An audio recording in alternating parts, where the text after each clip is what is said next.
Through the war in Ukraine, there have been no shortage of particularly risky jobs in the Russian military. You have assault infantry storming across fields in Ladas, TOS-1 crews getting within a couple of Ks of the front line in their very flammable artillery systems, and then there's presumably whoever had to tell Putin on the 1st of June that a bunch of cheap Ukrainian FPV drones had just wiped out a double-digit percentage of Russia's nigh irreplaceable strategic bombers. Going by the Ukrainian name Pavutina, or spider's web, this was an effectively simultaneous attack on multiple Russian bomber bases, with more than 100 small drones being deployed against targets that were sometimes thousands of kilometres from the front line. What followed was a dramatic victory for the Ukrainians, a black day for the Russian VKS, and the greatest single-day loss of combat aircraft for the Russian Air Force since it was the Soviet Air Force during World War II. And so today, I'm going to dig into one of the most cost-effective, innovative, and impactful operations of this war so far, going through what we know about how it was conducted, the evidence relating to how much damage was actually done, what warnings this might hold for other air forces and militaries around the world, and what this might mean in the short and long term for a Russian bomber force that was already struggling to maintain its fleet size, meet the requirements of the war in Ukraine, as well as other operations like posturing against NATO, and playing a role as part of Russia's nuclear triad. To do that, I'll start with the operation itself, the motivation, the plan itself, and the likely damage. Then I'll cover what I call the cope, some of the excuses and hand-wringing we've seen in various sources about this operation and its impacts, before trying to assess for ourselves what some of those short and long-term implications might actually be. And then finally at the end, we'll close out with a warning, stressing that just because the Ukrainians have been the first to demonstrate this style of threat, it absolutely doesn't mean that they're going to be the last, and forces around the world are now arguably on the clock to make sure something like this doesn't happen to them. Before we jump into it though, a word from a sponsor. And so today I'm welcoming back returning sponsor and my VPN of choice, Private Internet Access. Whether you're at home, in the office, in the middle of the Black Sea, or driving a truck in Siberia, it's kind of amazing the degree of connectivity that the internet and modern networks enable. But like so many good things, that networked environment can come with some rough edges, from uncertainty to greater fragmentation, and then there's the question of privacy. And if you're looking to protect that in a modern digital environment, layering different tools and practices might be the go. Militaries don't tend to build hardened shelters for aircraft out of respect for their aesthetic virtues. They do it because if the air defence system can't hold back a threat, you want another line of defence, preventing those very expensive platforms undergoing airframe to ash conversion. Similarly online, you probably want strong passwords, careful browsing practices, and if you're like me, potentially a VPN. That can allow you to change your publicly perceived IP address, reroute your internet traffic, and potentially change how your activity is logged. Because Private Internet Access has long advertised a no-logs policy that's been audited and court-tested. They also have a globe-spanning network of servers in 91 countries, advertise compatibility with a range of streaming services, and here a single subscription covers you both cross-platform and across an unlimited number of devices. So if you're interested, there will be a link in the description offering you an 83% discount on a 2-year subscription plus 4 bonus months, as well as a 30-day money-back guarantee. And so with my thanks to PIA, let's get back to it. Okay, so with this episode, even more than others, I really don't want to bury the lead here. So let's start with the basics. WTF just happened? What we just witnessed appears to be an evolution in Ukraine's counter-air effort, targeting a particularly elusive adversary. While they only make up a minority of the VKS fleet of combat aircraft, Russia's strategic bombers have long been one of its more valuable military assets. With a 3-type fleet generally estimated to have roughly 110 to 130 active aircraft, Russia's bombers have long filled a variety of missions, from maritime strike to nuclear deterrence to long-range patrols, as well as the role of most concern to Ukraine, the delivery of long-range air-launched cruise missiles against ground targets. We've seen some hypersonics and shorter-range missiles launched by aircraft like the Sukhoi 34 and the MiG-31, some Calibers launched by the Russian Navy, but as far as we can tell, it's been the bomber force and the long-range drones delivering the lion's share of the payload. Because these bombers have been using long-range standoff munitions like the KH-101 from well beyond the range of Ukrainian ground-based air defences, Ukraine's options for hitting these things in the air, even using advanced systems like Patriot, have been incredibly limited. So instead, a lot of the Ukrainian response has fallen back on counter-air, not anti-air operations, basically trying to knock out aircraft on the ground rather than shooting them down once they're already in the air. Ukraine did achieve some success with long-range drone strikes against Russian airbases, but given the range of some of these aircraft and the missiles they were firing, the Russians generally retained the option to respond to threats by pulling the bombers further and further back. Hence why the recent Ukrainian operation appears to have targeted at least some bases thousands of kilometres from Ukraine. In particular, we're talking about Olenia in the far north, relatively close to the Finnish border, Belia Air Base out near Irkutsk, with 3 others likely targeted as well. Now, of course, moving more bombers out to these more distant bases wasn't without cost for the Russians. It would impose a tax in additional flying hours necessary, for example, thus meaning you might stress the fleet more and provide the Ukrainians a greater degree of early warning for any given missile strike plan. But at the same time, it also made attacks using Ukrainian long-range drones increasingly impractical. What we appear to have just seen then is the Ukrainians adopting a more covert approach to dealing with the Russian bomber threat, with the intent apparently being, instead of using long-range drones that provided plenty of warning time, instead using very short-range drones launched from comparatively close to the target from concealed launches. The Ukrainian SBU, which ran the operation, claims it was planned over the course of 18 months, and then finally executed on Sunday the 1st of June. And the question of the timing of the operation is interesting. I say that in a couple of respects. Firstly, at the time the Ukrainians launched their operations, the Russian strategic bomber force appears to have been especially concentrated. And the chatter from at least one pro-Kremlin source was that that concentration was related to a planned operation, a planned large-scale missile attack against Ukrainian infrastructure targets and decision-making centres, with decision-making centres often being the language used to describe firing missiles at major cities. It also noted that such an operation, according to some sources, had received the provisional name Zeus's Lightning, and also might, quote, be connected with the course of diplomatic negotiations. Because also remember, this attack took place relatively shortly before Russian and Ukrainian representatives met again in Turkey. And so the possibility, which we obviously can't prove, is that Russia intended to launch a very large, very damaging demonstrative strike against the Ukrainians right before their representatives met, in order to place additional pressure on the Ukrainians and to signal to their Western allies. If that was the intention, then the Ukrainians threw a heck of a spanner in the works. Most of the footage we've seen of the attacks more or less speaks for itself as far as how the kinetic aspect of the operation was handled. Small drones with a roughly 2 to 3 kilogram payload sailed over these airbases and then started introducing themselves to the strategic bombers, transports and AWACS aircraft based there, which immediately raised the question, how did the Ukrainians get short-range drones within striking range of Russian airbases, which were as far afield as Siberia and the Far East? The answer was one of the first large-scale wartime deployments of a terrestrial drone carrier, which is a fancy way of saying they put the drones in a truck and had them delivered to the target. Here I want to flag that most of the details are as the Ukrainians have described them, with some commentary by the Russians, and so there's every possibility the Ukrainians may have fudged some of the details in order to protect some aspects of the operation. But here are the basics as they've been told, and the visual evidence suggests. The Ukrainians claim that over an extended period of time, drone components were first smuggled into Russia. They were then assembled in Russia, and the Russians claim to have raided a warehouse in Chelyabinsk that may have been involved in that process. These drones were then concealed in a roof cavity of what looked like prefabricated home segments, which then appear to have been delivered to the launching points by unwitting Russian contractors, which I say based on the fact that pro-Russian sources have talked about some of those drivers being detained and questioned, not victoriously capturing Ukrainian operatives, and also some of the footage we have.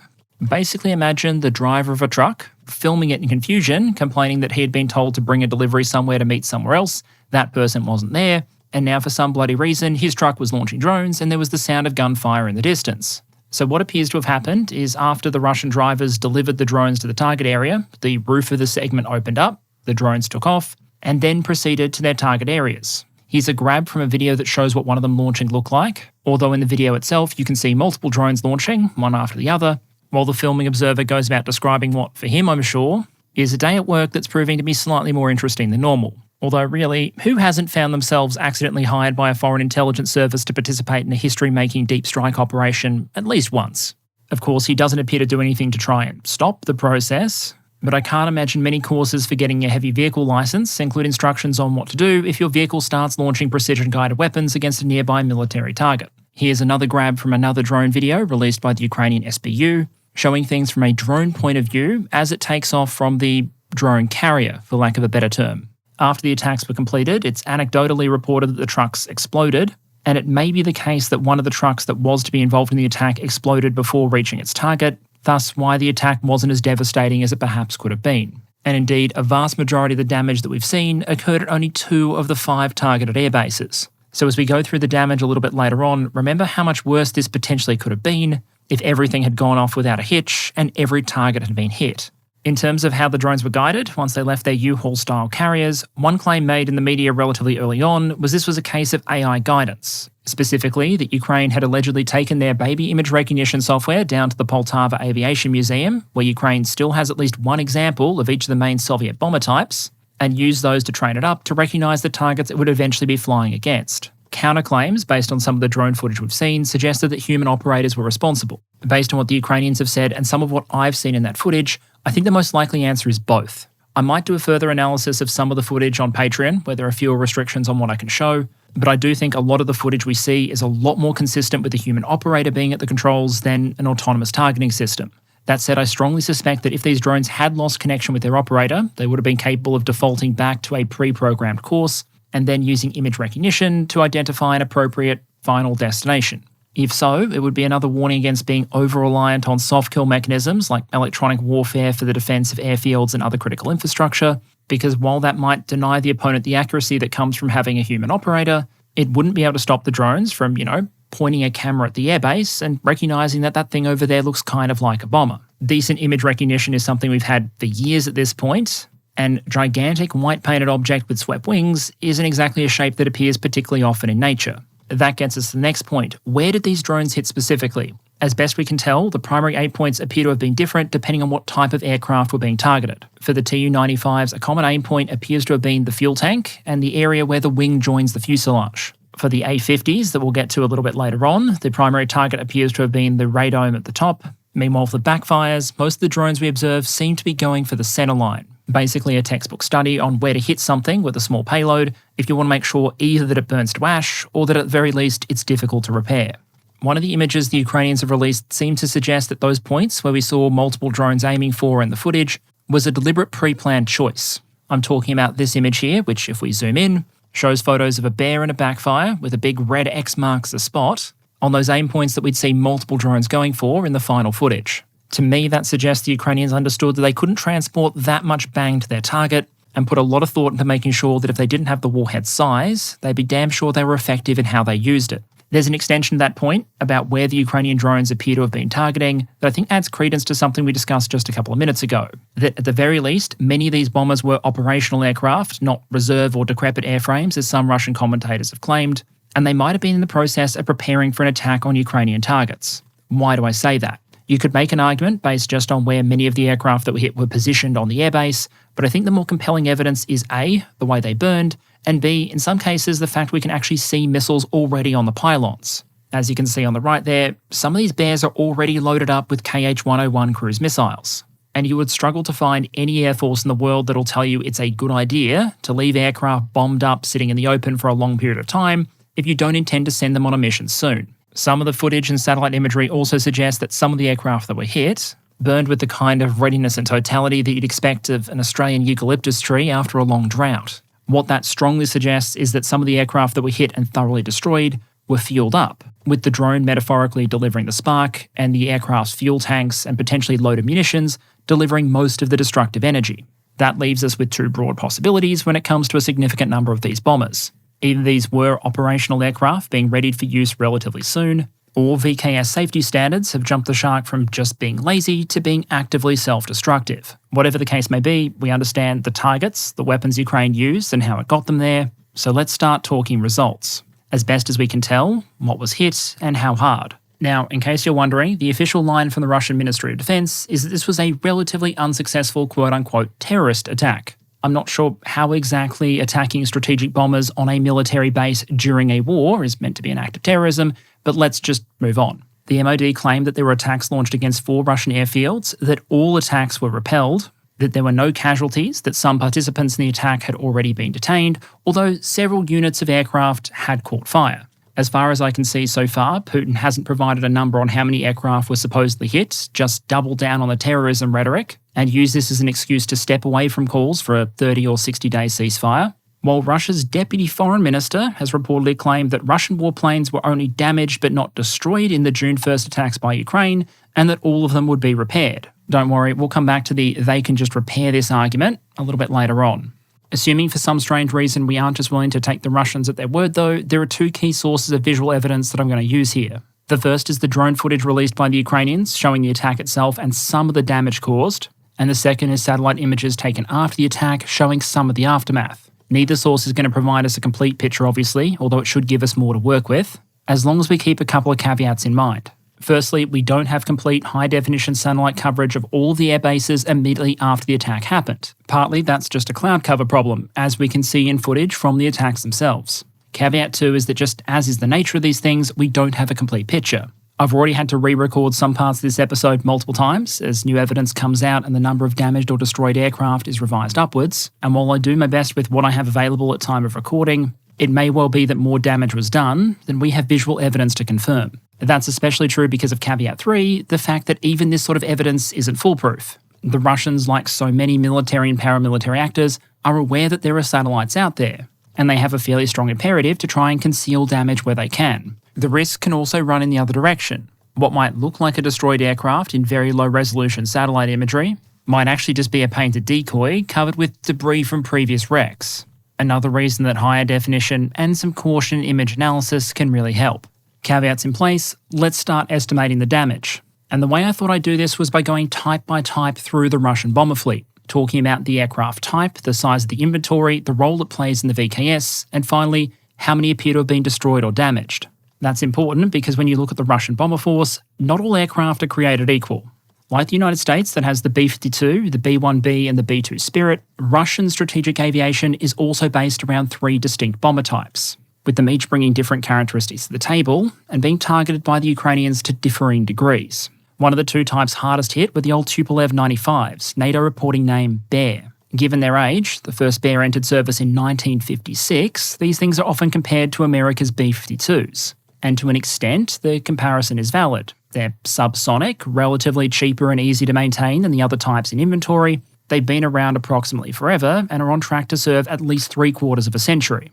Unlike the American B-52 though, which has done a lot of work in the 21st century as a bomber, dropping JDAMs on things, in Russian service the Tupolev 95 is overwhelmingly a cruise missile carrier. It's basically the cheapest way the Russian Air Force currently has to lift a significant number of air-launched cruise missiles, like those KH-101s up to altitude, and then yeet them against distant targets. Estimates for how many Bears the Russians had in active service at the time of the attack range from 48 on the low end to 58 according to Military Balance 2024. Those are split between the older MS versions and the newer MSMs. When it comes to the Bears, upgrade packages can matter. Not all versions, for example, have been optimised for the KH-101. That suggests the aircraft that we saw hit by Ukrainian drones are at the very least somewhat upgraded versions. And as for what the airframe itself offers the VKS, besides the obvious nostalgia points, the trade-off here is less speed and performance because it's a turboprop, in exchange for a good combination of range, reliability and operating cost. As such, we've seen them used extensively, both as missile carriers targeting Ukraine and also flying long-range patrols, many of which attract responses from NATO air forces.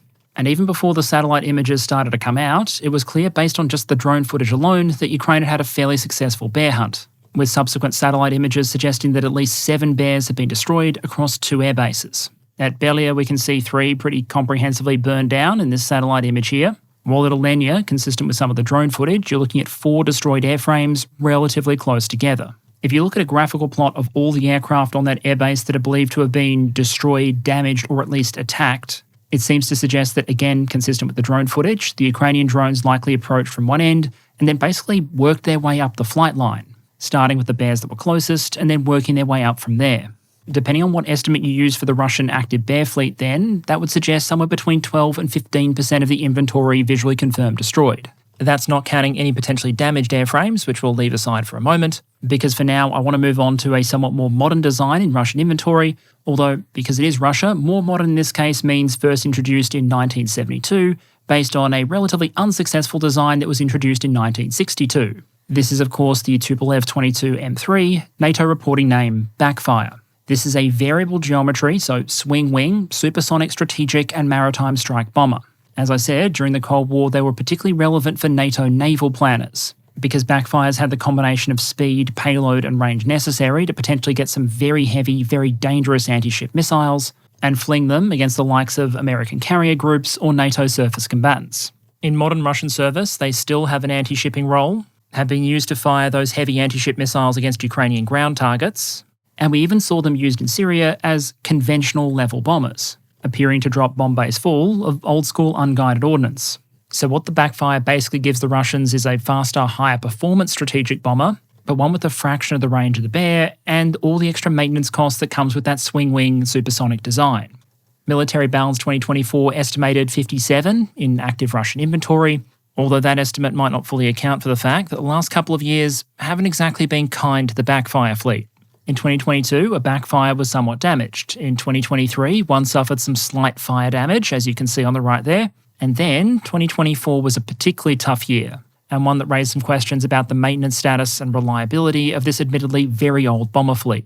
Over the course of the year, no fewer than 3 of the aircraft crashed, raising the estimated attrition in the fleet close to 7% over the course of 2 years, most of them without the Ukrainians being involved.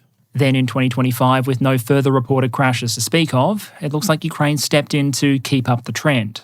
There appear to be 4 visually confirmed total losses so far, all of them at Belya Air Base. Looking here at both the optical and SAR imagery, you can see 3 destroyed in their revetments, and then here in another SAR image, another thoroughly retired backfire. Here's what that looks like in a standard high-definition satellite image, so you start to get a sense of how to interpret SAR. The count of backfires at Olenka is still a bit more uncertain. We have plenty of video to suggest multiple airframes being hit by drones, but comparatively little aftermath footage. And since none of the airframes appear to have been helpful enough as to burn to the ground in order to make interpreting the satellite images easier, all of these are going to have to go into the damage column, which we'll get to in just a moment. So for the moment, that makes our estimate 4 visually confirmed destroyed, plus a certain number damaged. For those of you counting along at home, that gets us to 11 destroyed bombers as we move on. Interestingly, it wasn't just bombers hit, we also have the visually confirmed destruction of a heavy transport aircraft, an Antonov 12. But even more interesting than the fact that this transport aircraft was hit is what wasn't hit, because for me, this is one of the most interesting twists on the spider's web story so far.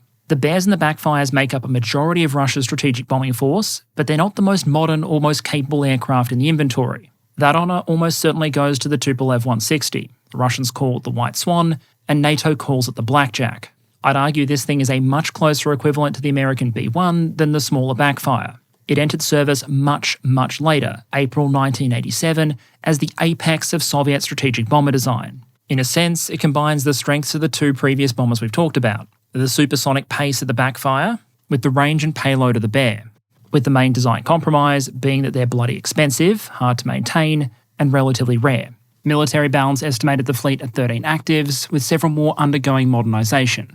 An interesting piece of trivia is part of that Russian fleet is made up of airframes the Ukrainians handed over in 1999 in exchange for relief on their gas debts. When the Soviet Union collapsed, the Ukrainians inherited 19 Blackjacks, the Russians got 8, and with one exception that found its way to the Poltava Museum of Long-Range and Strategic Aviation, the rest was scrapped at the urging of the United States. As some of the rarest and most valuable combat aircraft in Russian inventory, the Blackjacks haven't actually seen that much usage in Ukraine. They've been used sparingly on a handful of occasions, but it's overwhelmingly been cheaper Bears and backfires doing the missile heavy lifting. Instead, their primary role has remained linked to Russia's nuclear deterrent. This is an aircraft capable of long-range deterrence patrols and delivering standoff nuclear munitions, even against the continental United States. And so you'd probably imagine that as the most expensive, the rarest, and the highest performing aircraft on this list, they would have been the Ukrainians' priority target number 1. But as far as we can tell so far, I haven't seen evidence of the Ukrainians hitting any of them. And for me, one of the bigger questions around this operation so far is just why? I've seen some suggestions that it might have been because the Blackjacks weren't there, that none of them were at these air bases when they were attacked, and that's why they weren't hit. I'm pretty confident that's not true. We have satellite imagery from before the attack, clearly showing that there wasn't just 1 or 2 Blackjacks in place, there were 7 at one of these air bases alone. You can see them marked in this satellite image here, and given their size and distinctive shape, it's very difficult to misidentify them as anything else. We also have imagery showing that they were there after the attack. This shot's particularly telling, with a Blackjack seen sitting there, surrounded by the burned-out remains of multiple other bombers. Oh, and in some of the footage of the attack itself that's been released by the Ukrainians, you can see them, lined up pretty much exactly where the satellite footage said they should be. I find it deeply unlikely that Ukrainian drone pilots wouldn't have been able to recognise something as distinctive as a massive white-painted strategic bomber, so why did we see a pilot literally hit a transport aircraft, but no one go after the Blackjacks? Assuming they were there at the time the Ukrainian drones arrived, I have 2 potential explanations: luck or a deliberate Ukrainian decision not to hit them. I don't think there's ever been a situation in war where bad luck should be definitively ruled out. But given the circumstances and evidence available, I'd suggest that a deliberate Ukrainian decision here is very much plausible. And if so, it might represent a remarkable case of strategic restraint and escalation management. A statement, if you will, to the Russian Federation that the Ukrainians would go after bombers that were being used to attack Ukraine, but that they weren't interested in degrading even a little bit the functioning of Russia's nuclear deterrent. It also might provide a bit of a backhanded incentive for the Russians not to start using the blackjacks for missile strikes against Ukraine. Sure, that might help make up for the sudden loss of other operational bomber airframes, and the blackjacks can absolutely do the missile slinging job, but the implication might be that by doing that, the Russians would also make them legitimate targets if anything like this were ever to happen again. If that was the intention though, the Ukrainians might be disappointed, because we've seen some reporting that blackjacks have already been used for missile strikes against Ukraine just in the last couple of days, with the Ukrainians claiming it's a result of the Russians making up for the shortage of available bears. So a final note then before we get into the bombers that were merely damaged, not destroyed, is a quick mention of the A-50 AWACS aircraft that were reportedly hit as well.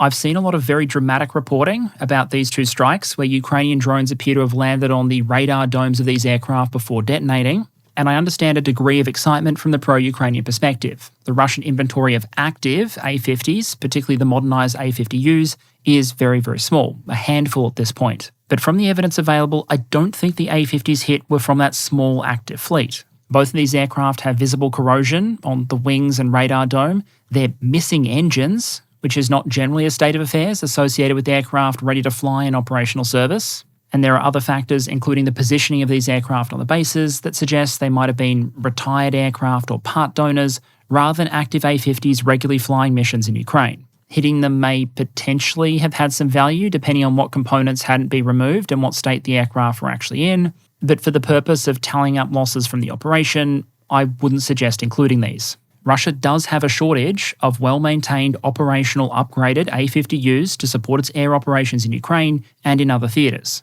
But one thing it doesn't have any shortage of is decrepit and deactivated airframes. So up to a dozen aircraft, 11 bombers and 1 heavy transport visually confirmed destroyed. What about the stuff that was only damaged? And here the business of identification, confirmation and assessment is a lot more difficult than when you're dealing with an ash pile visible from space, with the first challenge being determining how many aircraft were damaged in the first place, and the second trying to assess what the odds of actually repairing them might be. Because as much as Minister Ryabkov wants to insist that the aircraft involved in this incident will simply be repaired, it might sometimes surprise you how little damage it can take to get an airframe to the point where it would be cheaper to just build a whole new aircraft. Ash piles like the one on the right there are easy. The only way you're repairing that plane is if you get a bit of scrap metal from the wreckage and then insert it in a new build aircraft as the nameplate and claim that you've repaired it. Think less a ship of Theseus, more a bomber of Putin situation.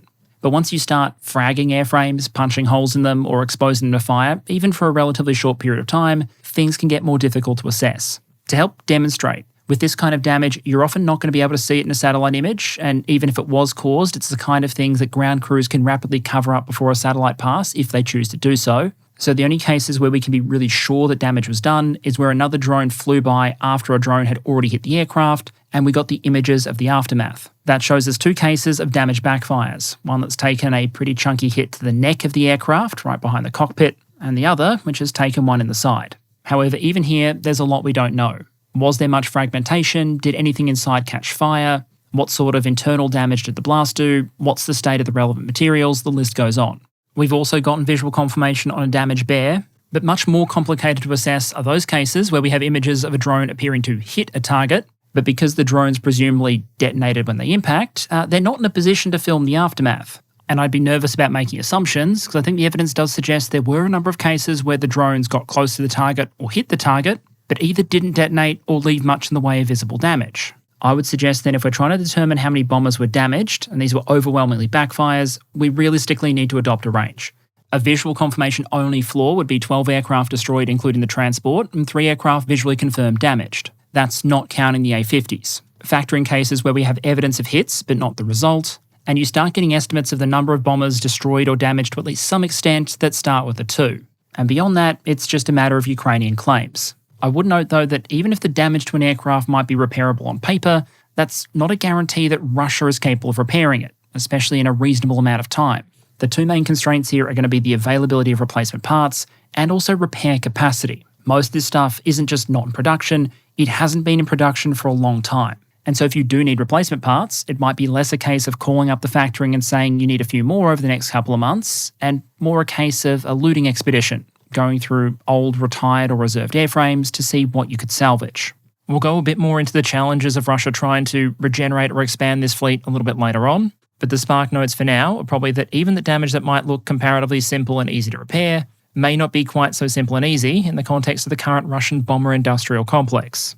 Across the different estimates we've seen from various Western and pro-Russian commentators, as well as what I think the footage and imagery at least seems to suggest at time of recording, if you take a low-end estimate, 11 bombers destroyed plus, say, 4 damaged, and then factor in 4 additional bombers destroyed and 1 damaged since 2022, you'd be looking at the Russians losing very roughly 15% of their total bomber inventory over the course of the war. But that potentially undersells the impact, because not all aircraft in Russian service are going to be operational. Some are going to be waiting for parts and maintenance, and others might be long-term hangar queens. In 2024, for example, the mission-capable rates for American B-52 bombers was about 53%, and for the B-1B Lancer, 43.4%. Although when we describe Russian bombers as being non-operational, it tends to be to a much lower bar than American mission-capable rates. The main point here, though, is that losing a fully operational and mission-ready aircraft is more of a hit to the system than losing one that needed significant maintenance and repair.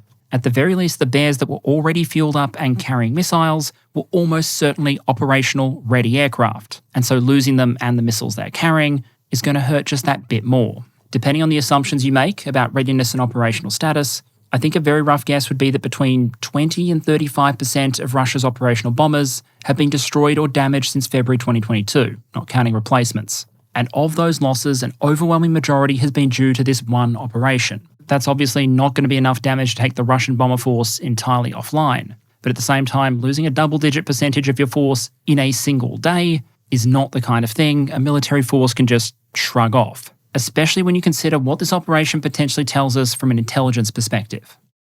I know a lot of the commentary here has focused on this being a potential failure of the VKS for not adequately defending their airfields against this kind of threat. But I think in some senses, the Russians are probably better postured than a lot of other air forces out there to deal with drone threats against their airbases. And while sure, they didn't have a lot of their bombers in protective shelters, that's pretty common for a lot of air forces. Instead, arguably the greater failure here is the Russian intelligence service, the FSB. Because if the Ukrainians are to be believed, they were planning this thing for 18 months, were able to insert personnel and equipment into Russia, and then orchestrate this without the FSB finding out. On the flip side, the Ukrainian SBU now probably has a source of renewed confidence. They might well conclude that whatever personnel or assets were used in this operation are safely loyal and not compromised by the Russians. Because they were, it seems like a real long shot that the Russians would have been willing to sacrifice valuable strategic assets like their bombers just to cover up that kind of intelligence asset. So on the Ukrainian side, you're now going to have the benefit of a pool of personnel that the leadership know that they can trust, while on the Russian side you have to imagine there's about to be a lot of organisational finger-pointing. Which brings me to a section I've just called Cope, and I actually think that is the right title here, because almost inevitably, after you have a major event, particularly a disaster, one of the most human of all possible reactions is to try and seize back the narrative and to make excuses. And given the scale and potentially wider military implications of what we've just seen, we've seen a whole bunch of that already, from the Russian government to pro-Russian commentators on the internet, to a few voices in Western military circles who may not want to process the implications of what we've just seen. So what I've done in this section is quickly bring together some of those excuses so we can quickly respond to them. This isn't a complete or definitive exercise, but I've seen enough of it to think this section is worth doing. Excuse number 1. Russia didn't leave these bombers in the open vulnerable to drone attack just because they were lazy or didn't provide adequate resources. It's because Russia was doing the right thing and trying to follow a nuclear arms agreement with the United States. The basic case I've seen here is that the New START treaty, which set arms limitations on nuclear delivery systems, including strategic bombers for both the United States and Russian Federation, apparently requires that you not camouflage your bombers and leave them out in the open so enemy satellites can see them and verify that you don't have more than you're meant to. That might be an attractive argument for some because it essentially excuses the Russian Air Force for not adequately protecting their bombers. However, there are a couple of problems with that argument, starting with the fact that it's bullshit. Not only does the New START agreement not say that you need to keep your bombers in the open at all times, it actually explicitly says in Article 10, I've highlighted the relevant section on the left there, that you can keep your strategic offensive arms, so your bombers, in shelters. 2, even if the agreement said you needed to keep your bombers lined up in the open like an idiot, which it doesn't, Russia suspended its participation in New START back in February 2023, so the agreement, such as it is, doesn't have any current legal effect. Minister Ryabkov directly said as much to Russian state media, quote, "The vehicles we are talking about are not necessarily covered by these or those agreements. As for the START treaty, we have suspended it, as you know," end quote. Oh, and just in case you thought that maybe it was just that Russia had a different legal interpretation of the agreement compared to everyone else, we can be pretty sure they didn't, because they've been talking about building shelters for their bombers and other aircraft. On the top right there, you can see images of Defence Minister Andrei Belousov being shown images of a hangar for the Tu-160 strategic bomber, and he'd reportedly told Russian war journalists that shelters were being built.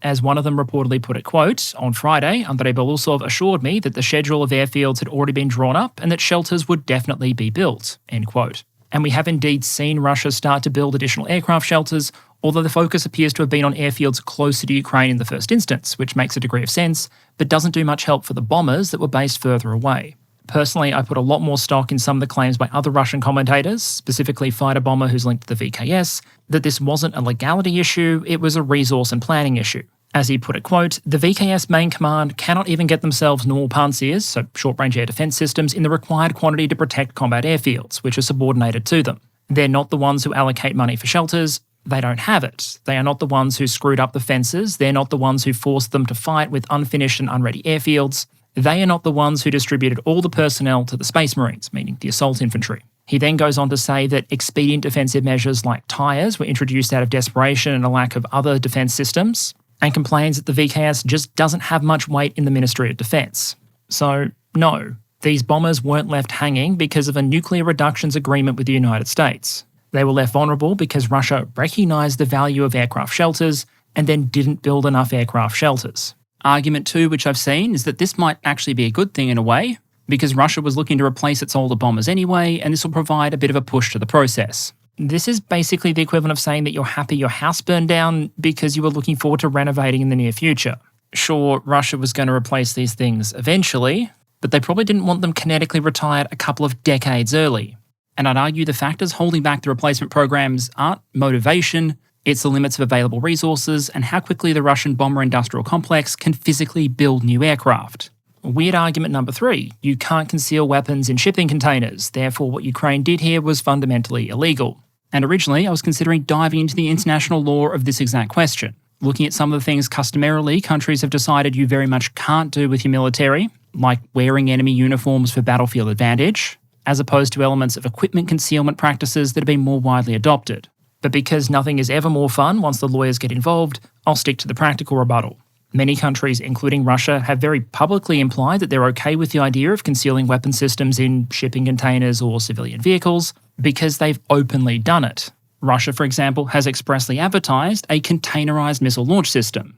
You can see an image of it on the right there being shown off by its distinctly uniformed attendants. So forget doing a Ukrainian DIY drone carrier, go to Russia and you can buy yourself a containerized concealed cruise missile launcher, with similar vibes to what you might expect from a new release at an international car show. You can also see images here of Iran concealing a missile launching system in what looks like a civilian truck to an outside observer. Here's an image of the Russian military in Ukraine concealing a military vehicle, a fuel truck, as a civilian logging truck. Oh, here's one of the Islamic Revolutionary Guard Corps in Iran openly demonstrating the ability to fire a ballistic missile concealed in a shipping container on what was originally a civilian vessel. And just in case you thought this was just an Iran and Russia thing, here's a case of the Germans openly going to market with a containerized launching system for 126 Hero loitering munitions. Yes, in this mock-up image, the manufacturer decided to put it in camouflage colours, but if your approach to arms control relies on the recipient not being able to head down to Bunnings and grab a couple of cans of white paint, it might not be the most robust form of restriction in the world. The fact is that, as terrifying as it is, containerized munitions are already here and are going to continue to proliferate. The innovation here was really in the usage of a containerized munition, not the concept of one. And then the final one, which I want to pick on in particular because it leads well into the next section. Various commentators and experts, especially in various Western countries, arguing essentially that this couldn't happen here, that this was a result of Russian incompetence, Ukrainian ingenuity, and it was likely to be a one-off. Without going into too much detail for hopefully obvious reasons, I have to strenuously disagree. The technology and skill required to do something like this is rapidly proliferating worldwide. And as much as we've just witnessed an exceptional operation in terms of planning, execution, and impact, if anything, I think there are a lot of factors that make other countries considerably easier targets than Russia, not the other way around. Russia was a country already at war, already on guard, with an extensive, almost paranoid internal security system. It was a country with vast distances to cover and some very isolated airfields. meaning crossing borders was going to be more difficult, getting the equipment where it needed to get was more difficult, and around the objectives there was presumably going to be less traffic to blend in with, as they would be at an airbase in, for example, a major western city.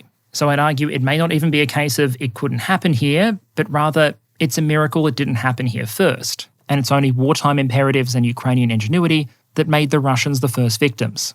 Okay, so that's the what. 11 bombers destroyed and more damaged, some at safe haven bases thousands of kilometres from the Ukrainian border. What does the fact the Ukrainians pulled off this mad lad manoeuvre mean for the Russians and Ukrainians in the short term, and then in the longer run, for Russia's ambitions to remain a bomber-equipped nation? Impact number one. In the short run, now that Russia has fewer bombers, they're probably going to face the dilemma as to how they allocate the ones they have left. Ukraine is not the only theatre for the Russian strategic bomber force. It's also responsible for doing things like flying long-range patrols, annoying NATO, and underpinning the Russian nuclear deterrent. So now that the Russians suddenly have fewer bombers available, there's a question of where they allocate what's left. Do you maintain the tempo against Ukraine, but risk slacking off on all those other flights? Do you scale back Ukraine operations so you can maintain the other parts of the bomber force's duties? Or do you try and do both by subjecting the airframes and the crews that you have left to an even higher operational tempo, putting more hours on airframes, on engines, and on the ground crews that have to keep these relics flying?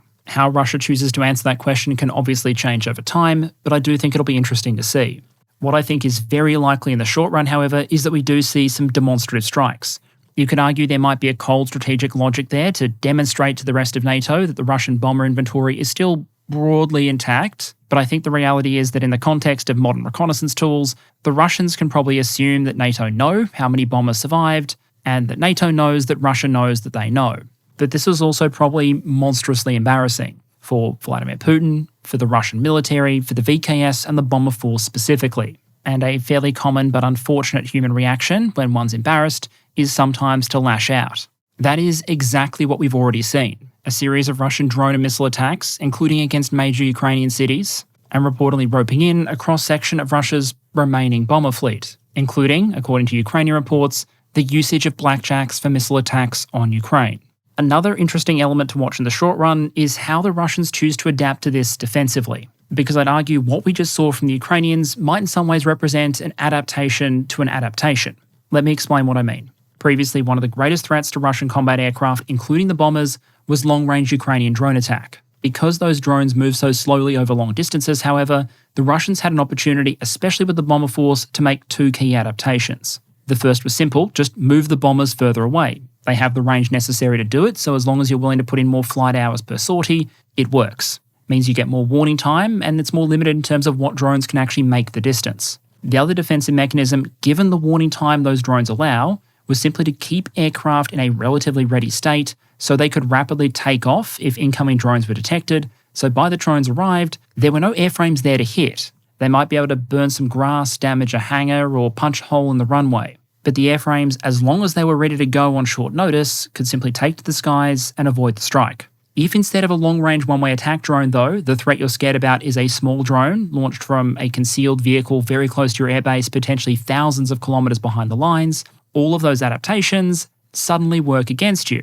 You've displaced your aircraft to bases further away from the front line, which means they might not have as many air defence systems or as much security around them as those closer to Ukraine, because all those additional personnel and air defence systems that were needed for the fight in Ukraine did need to come from somewhere. And until relatively recently, it might have been assumed that bases in Siberia were a relatively safe place to draw from. Trying to keep aircraft ready for a rapid takeoff might also be problematic if you start hearing buzzing sounds from a nearby ice cream truck. That might mean more fuel in the tanks, which, as we've seen, can have catastrophic consequences if an aircraft is hit by even a relatively small charge. It also might potentially mean keeping the aircraft and their crews closer to the runway so they're able to respond more quickly in an emergency. But in doing so, you're putting them in just about the easiest possible position for a small drone to attack. I think how both sides approach this dynamic is going to be interesting. We've seen evidence the Ukrainians might be pushing ahead with both methods. Even when news was still coming out about the damage done by this operation, we heard the Ukrainians had launched another long-range drone strike against a Russian airbase.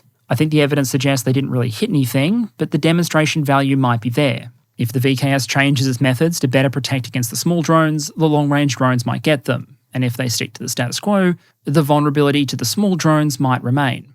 Which points to another potential impact. How does this stress available Russian defensive resources?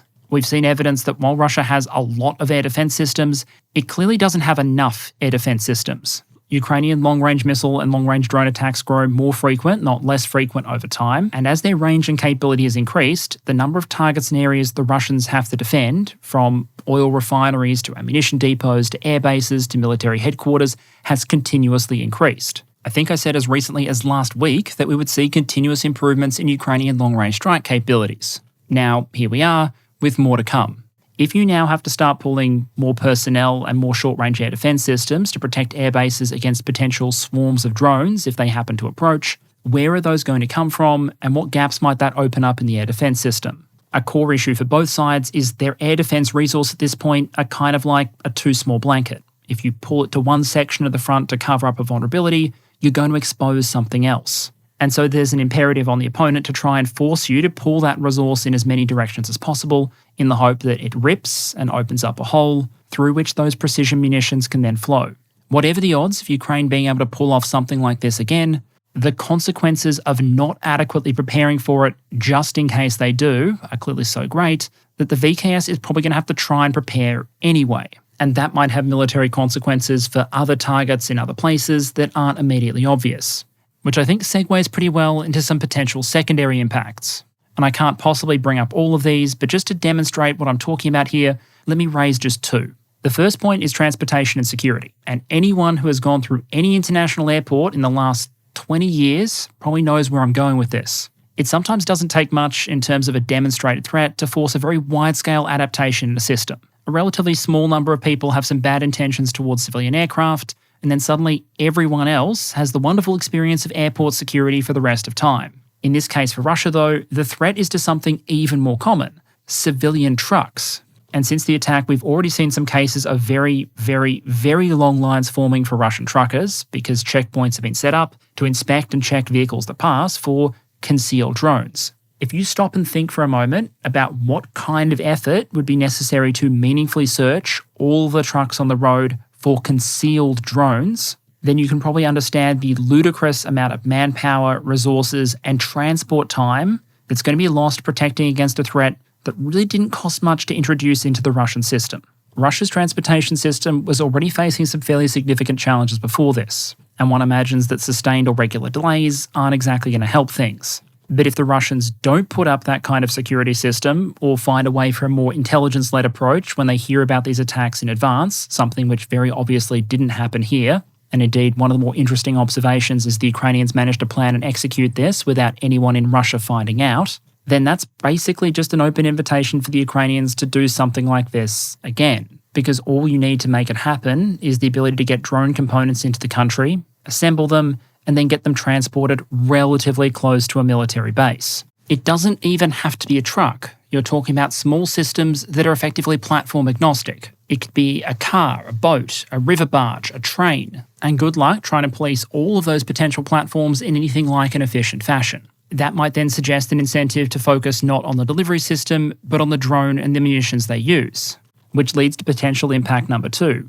Will this cause the Russian government to try and clamp down on the supply of drone components, the assembly of drones, their transportation, etc.? Because you have to remember that for both Russia and Ukraine, there are at least two main supply channels for drones that make it to the front line.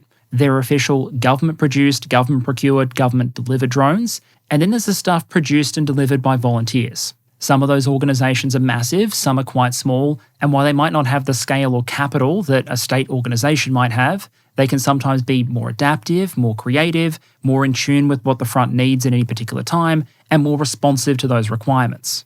A potential danger I can imagine from the Russian perspective is that the security services suddenly get a little bit nervous about the fact that you have all of these different organisations handling drone components and assembling drones and transporting them across the country, and decide that maybe a little more security, oversight, and government intervention is needed. Or maybe instead of the drones themselves, the focus is on components or explosives, or any of the other elements that might go into enabling Operation Spiderweb 2.0. Introduce a healthy dose of corruption and profit motive into that equation, and you can imagine things going from bad to worse. It's obviously not a guaranteed consequence, but I'm just trying to demonstrate the way that operations like this can have a ripple effect. Ukraine didn't just destroy a bunch of Russian bombers, it demonstrated a new capability. And while there might be ways the Russians can adapt to that potential threat, none of those adaptations come without cost. And some of those costs will almost inevitably end up being quite literal. Even though Russia's military budget has rapidly expanded, there are always only going to be so many rubles to go around. And then beyond the rubles themselves, questions like access to critical resources, including skilled labour, priority access to strategic materials or sanction-busted components, the list really does go on. And so you can see how, for example, this strike against the Russian Air Force might have indirect implications for the Russian ground forces. Because when a significant chunk of your strategic bombers are taken out by FPV drones in the course of a single day, you can almost be certain that soon enough, the VKS is going to turn up with a shopping list. They might want funding for replacements, for shelters, for defences, greater operational funding so the bombers can be shuffled more troops to protect airfields, more air defence systems to protect airfields, more workers for their specifically linked defence industrial enterprises. Building strategic bombers is resource intensive. Sustaining strategic bombers is resource intensive. And after Ukraine's most recent strike, replacing and protecting those bombers might come at the cost of resources that might otherwise have been directed towards another part of the Russian military or into the wider Russian economy. And that, I think, will provide a good segue to talking about the future of the Russian bomber fleet. But those are all examples of broader implications. What about the future of the arm that was the target in all of this? Russia's bomber force. Russia's bomber fleet isn't really a Russian bomber fleet. It's an inherited Soviet fleet. And while the Russians have showed they can still produce new examples of those other systems, when it comes to bombers, you're looking at much more of a borderline lost tech situation, with a lot of this stuff not having been produced new truly from scratch in literal decades. The absolute youngest of the Bear and Backfire airframes are going to be at least 32 years old, having been assembled in 1993, reportedly primarily from components produced before the fall of the Soviet Union. And many examples in the fleet, remember, are going to be significantly older than that. The Blackjacks, meanwhile, were primarily manufactured between 1984 and 1992, and while there were additional examples assembled in the 90s and early 2000s, again, reportedly, those mostly relied on unfinished Soviet airframes. Perhaps even more worrying for the Backfire fleet than the aircraft themselves being out of production, the engine is as well, meaning unless another solution is found, and some have been proposed on the Russian side, every engine hour expended, or engine life cut short by a Ukrainian drone, is a limited resource Russia can't really get back. They can do refurbishments, life extension programs, upgrade packages, and they have. But even the Americans with their massive boneyard of stored airframes have found the limits of trying to keep something in service decades beyond the end of the production line, with that being part of the reason that the B-52s will continue flying, but with an entirely new Rolls-Royce engine. It was about the massive costs of trying to maintain what was already there. There were a couple of slivers of hope for the future of the Russian bomber force. One was the prospect of new build Tupolev 160s, the other a next-generation bomber, and we'll get to both of those in a moment. But the core point is the Russians had a limited pool of bomber aircraft available going into the war in Ukraine, and the demands of the war have likely made things much, much worse. Even before February 2022, it was a massively open question whether or not the Russians would be able to keep up with the rate of life extension, reactivation, and replacement programs necessary to stop their fleet essentially grinding itself down by aging out. We saw Russian figures stating target retiree dates for the Bears and Backfires in the 2030s or 2040s, with no real prospect of what could potentially replace them in the necessary quantities. What the invasion of Ukraine did, however, was take that already damaging attritional spiral on the fleet and dial it up to 11. You now had airframes having to fly a lot more hours and cover a lot more distance, both to launch attacks and to relocate between various airbases in order to avoid potential Ukrainian attack. When they flew, they had to carry more weight and potentially stress the airframes, because now they were actually carrying weapons rather than doing unarmed patrol flights. And then on top of all of that, you have the combat losses. A double-digit percentage of the overall fleet deleted, along with any service hours remaining on the airframes, the engines, or the components. And so over a period of time, where Russia is visually confirmed to have lost at least 15 bombers destroyed and who knows how many damaged, along with all the constructive losses from the additional flight hours and the attrition of service, how many truly new bombers do the Russians claim to have produced to replace them? The answer, depending on who you ask, might be 2 to 3, with a bit of an asterisk over the definition of new. Let me explain. Russia has long known that eventually it's going to have to replace its old Soviet bombers, and it signalled pretty clearly that it wants to remain in the strategic aviation game. Russia's initial bomber plan for the next couple of decades appears to have been a combination of modernising some of the aircraft they already have with the development of a next-generation design. This was meant to be the Pak-Dar, a subsonic, potentially stealthy design, Russian name Poslanik or Envoy. Unlike the Bears, the Backfires and the Blackjacks, it doesn't have a NATO reporting name yet, because as far as we can tell, it doesn't exist yet. Delivery timelines, or indeed any timelines for the Envoy, have continuously slipped. Originally, Russian state media was talking about the first aircraft flying in the late 2010s. Then in 2020, we heard the first prototypes would be ready for testing in 2023, with serial production from 2027. And as of 2025, we still haven't seen any evidence the Russians have so much as a single prototype, which, based on the experience with other Russian programs like the Sukhoi 57, would suggest this thing's probably not arriving in Russian service, especially in any significant numbers, for a long time yet. While Russia was working on the process of designing and potentially fielding a next-generation bomber, it also poured resources in towards resuming production of an old one. In 2015, Sergei Shoigu announced the production of the Blackjack would be restarted. Initially, that was by assembling old unfinished Soviet airframes, with the intention always being that eventually Russia would produce some entirely from scratch. But making that happen proved to be a bit of a case study in the difficulties of restarting a production line after it's gone cold, especially one that had been cold for more than 2 decades and relied on a defence industrial complex, that of the Soviet Union, that didn't exist anymore. Describing just one challenge, Chemezov, the head of Rostec, said the following, quote, "The resumption of production of the Tu-160 strategic missile carriers became a real challenge for the entire cooperation of Rostec Enterprises. In a short time, design documentation was completely digitised, the technology of vacuum welding of titanium products was restored, and the production of aircraft airframe units was resumed." In other words, in the late 2010s, Russia had to put a lot of effort into redeveloping the ability to do on an artisanal scale, a manufacturing process that in the 80s the Soviets were able to do on an industrial scale. That's the danger of letting production lines shut down. And it might go some small way towards explaining why the production rate of aircraft we've seen so far has been a bit sluggish. To illustrate the scale of the potential industrial gap here, let's run a quick hypothetical. Let's assume the Russians have 100 bears and backfires, and they want to replace them all not by the 2030s, but by 2045. That would mean that every year, from now to 2045, the Russians would need to be turning out 5 new strategic bombers per year. As it stands, from 2015 to the end of 2022, they managed to produce 2 new Blackjacks. The production rate for the moment looks set to remain 1 or fewer per year.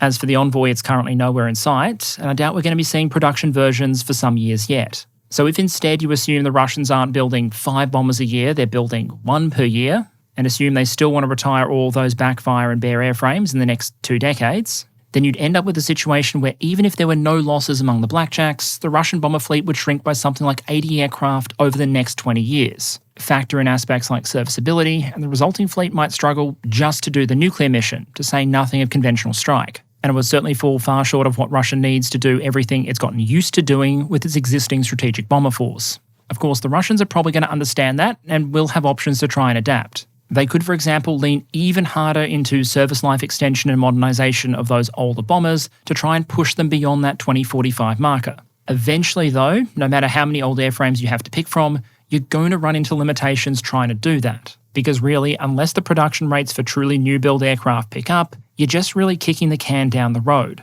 The reality is, Russia's long-range aviation was already in an age-out spiral before the war in Ukraine, and the combination of sanctions, workforce shortages, and Ukrainian action destroying some of the bombers they do have has only made the challenge of avoiding that death spiral even greater. And even if they somehow manage, by, for example, massively ramping up production of new Blackjacks, there's still a question of where that would leave Russia in the end, because you're essentially saying that in a best-case scenario, a significant share of that future Russian bomber fleet, one that will be expected to fly for decades, will be made up of an old, Cold War-era, non-stealthy swing-wing design. At the same time, the US is looking to retire its Cold War-era swing wing, the B-1B Lancer, in the 2030s, and a world where both the US and China are moving towards basing their future bomber force around next-generation stealthy designs. So where does that leave us in terms of lessons learned going forward, especially for other countries that are observers to this conflict rather than actively fighting it? There's a lot that could be said here about different aspects of the threat, potential countermeasures, etc. After all, this kind of threat didn't come out of nowhere, and actually outside of the context of what I do here on YouTube, this is actually an issue I briefed on back in 2023. And because it is so sensitive and relevant, I'm going to be a little circumspect in what we discuss here on YouTube. And so instead of digging into all the details, I'm going to focus on one fundamental observation and an area of debate around one potential countermeasure. The warning up front, if you like, is basically this.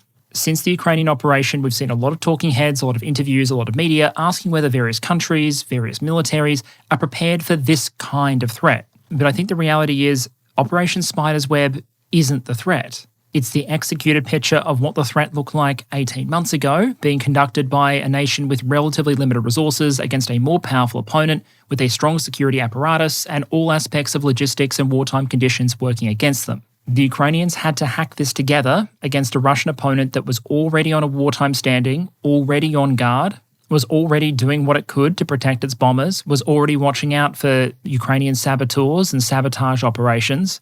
And given the long planning duration of the operation and Ukraine's limited resources, they had to do it with relatively basic drones and on a relatively small scale. Being able to deal with this operation is not the pacing threat. It's the entry level, it's the bare minimum, and it's below the lowest of the low-end estimate of what you might expect a peer adversary with longer planning time, more significant resources, and potentially a choice of when they choose to initiate hostilities rather than being in hostilities already, might be able to orchestrate and execute, which I think shifts the argument to what can you potentially do to protect very soft, very valuable targets like aircraft at an airbase from that style of threat.